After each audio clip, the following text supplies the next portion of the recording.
अस्सलाम वालेकुम, मेरी ताक़िद मोहम्मद हसन में आपको खुशामदीद देते हैं। आज हम जा रहे हैं मंडी की तरफ। ये जानू मंडी एक है, इधर से जोगोड़ी से आगे बहुत ठंडा मौसम है। इधर बहुत अच्छी जगह है, ये आप देख सकते हैं आपके सामने सब्ज़ा ही सब्ज़ा है, बुलंदो बाला पहाड़, सरसब्ज पहाड़। और ये आप देख सकते हैं दरिया सिरन बह रहा है, बड़ा ठंडा दरिया है, बहुत ठंडा। ये सिर्फ बर्फ़ का पानी है। ये कुछ दोस्त भी इधर आए हुए हैं घूमने के लिए। पहाड़ भी बहुत खूबसूरत है, ठंडे।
ये आप देख सकते हैं खूबसूरती के मनाज़िर, बड़ा खूबसूरत मौसम भी इधर बहुत खूबसूरत है। ये आप देख सकते हैं ऊपर बादल, और इधर जून के महीने में भी टेम्परेचर 27 पे है, 27 पे है और 28 फील हो रहा है। तो आप इससे अंदाज़ा लगा सकते हैं कि ये मौसम कैसा है।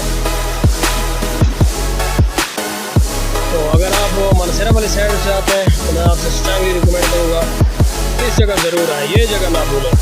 ये जोगोड़ी से तकरीबन 10 मिनट सिर्फ आ गया है, 10-15 मिनट आगे लगते हैं। हाँ, आप ज़रूर आए।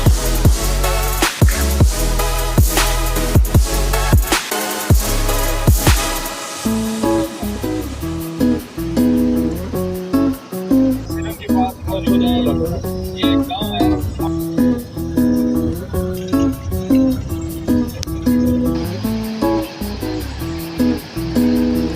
आप देख सकते हैं इधर का बहुत खूबसूरत मौसम है और काफ़ी ठंड है, क्योंकि इधर अभी तक जून का महीना है, तकरीबन जून का महीना भी एंड होने वाला है और अभी तक गंदम की जो फसल है उसकी काश्त जारी है। तो इससे आप बखूबी अंदाज़ा लगा सकते हैं कि इधर मौसम कितना ठंडा होगा।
भी गई तो ठीक है, बना ना